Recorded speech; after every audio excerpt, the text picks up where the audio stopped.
From the CBS Bay Area studios, this is KPIX 5 News. Welcome back. It is just about 6:30. Good morning. I'm Devin Fehely. And I'm Melissa Kane. A's fans might be in for a big traffic mess this weekend because of a BART project in Contra Costa County. A massive track replacement project starts today between Orinda and Walnut Creek BART stations. Now, drivers on Highway 24 will also feel the pain because track construction will temporarily shut down 2 eastbound lanes. Those are between Lafayette Station and Oak Hill Road, so crews can bring in a crane. Now, that closure is going to last until 7 o'clock on Monday morning. Drivers can expect delays of up to 30 minutes, and free buses will temporarily replace train service in the area. The 50-year-old track on BART's busiest line is falling apart. We want to get the message out to motorists that it would be good to avoid this area. They've got a couple of tools at their disposal. They can use quick maps to kind of take a look at how traffic is flowing in real time, and they can use 511.org for trip planning. BART riders can expect delays of 40 minutes or more along the Antioch to Millbrae line every other weekend through the end of October. And we posted a complete list of closure dates on KPIX.com. It's the last week of vacation for students in San Francisco. On Monday, kids will head back to school, and city leaders have a message to drivers. Slow down. Mayor London Breed is making an appeal for greater pedestrian safety. She cited a series of deadly crashes on San Francisco streets, mostly caused by reckless driving.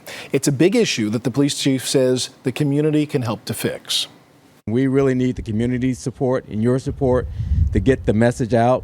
Slow down, pay attention, be careful, because our kids mean so much to us. This saves lives. San Francisco's 190 crossing guards will be out in full force next week. On the Muni transit system, there will also be assistants looking to make sure that students get to school safely. We're learning about an FBI agent that got into some trouble after someone stole his firearm in Oakland. According to the East Bay Times, Oakland police issued a citation to the agent last month because the agent's weapon and FBI jacket were stolen from a parked car in the city. Police reportedly used a 2016 state law that requires law enforcement to lock up their weapons in a lockbox when leaving it in their cars. The gun was eventually recovered. In San Bruno, police have arrested a man accused of hiding a loaded firearm in his car. Police say they got a call yesterday morning about a suspicious vehicle by Rollingwood Drive.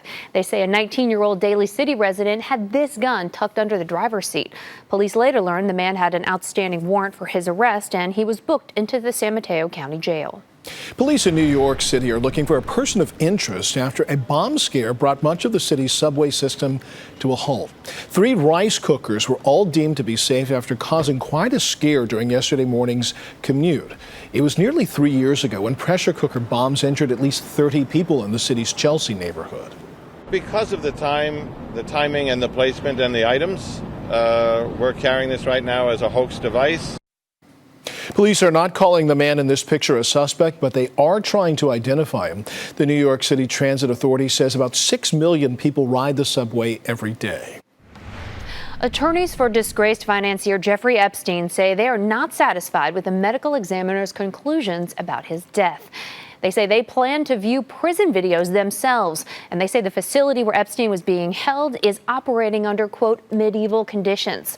A medical examiner announced yesterday that an autopsy and other evidence confirms that Epstein committed suicide by hanging. He was in jail awaiting trial for sexually abusing numerous underage girls over several years. An infestation of peach fruit flies were found in parts of eastern Contra Costa County. Today, crews will be treating areas of Oakley, Brentwood, and Antioch. Field specialists are set to place up to 400 bait stations over the next 3 days in the affected areas. Now, experts say this is the first time in 20 years the flies have been discovered in that part of Contra Costa County. Also in Contra Costa County, power is back on for thousands of people in Lafayette and Moraga whose lights went out just after 7 o'clock last night. PG&E says that outage was caused by the hot weather. And the U.S. Customs system is back online this morning at SFO. A nationwide computer outage caused major delays there yesterday for international flyers. Long lines formed around processing checkpoints for passengers arriving from overseas. The delays lasted several hours. Some passengers took to social media, worried about missing connecting flights. But they had no choice but to wait as customs officers manually processed them. I expected something quicker because, you know, we have already done more than 1 day of travel, and so we just wanted to go to San Francisco. It would be really stressful, and I just want to have like a shower, take a shower and enjoy the day here. Customs and Border Protection say they are looking into what caused the disruption, but they don't believe it was malicious.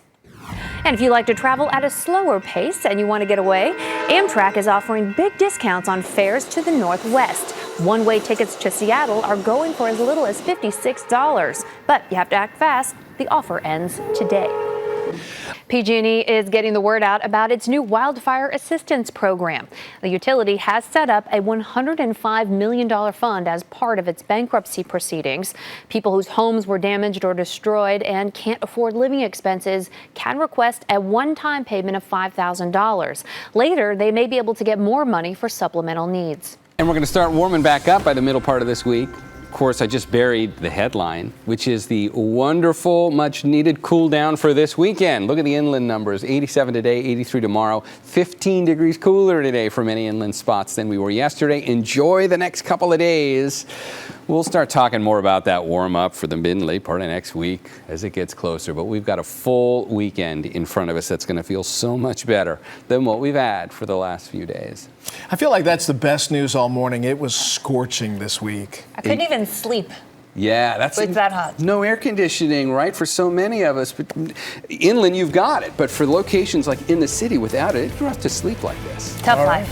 Time for us to call it a morning. Thank you for watching KPIX News this morning. Yeah, we'll be back here tomorrow morning at 6 o'clock.